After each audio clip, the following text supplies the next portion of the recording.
ഒരു പക്ഷേ തരൂരിൻ്റെ ഒരു സീറ്റും കൂടെ ഈ 50-ൽ വരുമെന്നാണ് പറയുന്നത്. ഓ ശരി. തരൂർ ഒരു പക്ഷേ വട്ടിയൂർക്കാവ് പോലുള്ള ഒരു സീറ്റിൽ മത്സരിച്ചു കൂടായികയുമില്ല എന്നും പറയുന്നുണ്ട്. എങ്ങനെയായിരിക്കും അത്? തരൂർ മുഖ്യമന്ത്രി എന്ന് പറഞ്ഞൊരു ഇക്വേഷനും കൂടെ BJP ശ്രമിക്കുന്നുണ്ട്.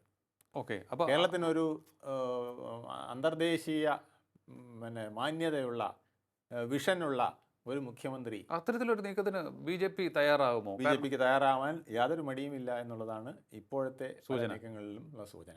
അല്ല, ഇതിപ്പോൾ ഈ തരൂർ നേരിട്ട് കോൺഗ്രസിൽ നിന്ന് മാറി BJP ക്യാമ്പിൽ എത്തിയിട്ട് മത്സരിക്കുമെന്നാണോ? BJP ക്യാമ്പിലെത്തില്ല. NDAക്ക് സപ്പോർട്ട് കൊടുക്കുന്ന ഒരു പാർട്ടി പോലെ വന്നാൽ, NDA മുന്നണിയിൽ പോലും വരണമെന്നില്ല, NDAക്ക് സപ്പോർട്ട് കൊടുക്കുന്ന ഒരു ന്യൂട്രൽ പാർട്ടി പോലെ വന്നു കഴിഞ്ഞാൽ കേരളത്തിൽ അതിനകത്ത് സ്കോപ്പുണ്ട്.